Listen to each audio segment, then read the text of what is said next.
हातगाडीजवळ अवैध दारू विक्री करणाऱ्या 2 जणांविरोधात बुलढाणा पोलीस ठाण्यात गुन्हा दाखल.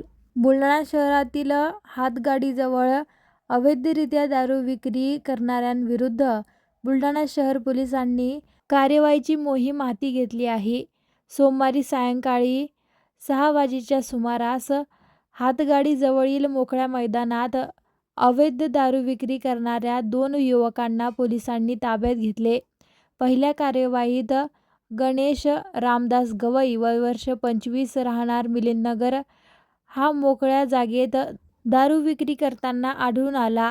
त्याच्या ताब्यातून 15 लिटरच्या प्लॅस्टिक कॅनमध्ये अंदाजे 12 लिटर दारू तसेच 1 लिटरची प्लास्टिक कॅन पोलिसांनी पंचनाम्यासमक्ष जप्त केली.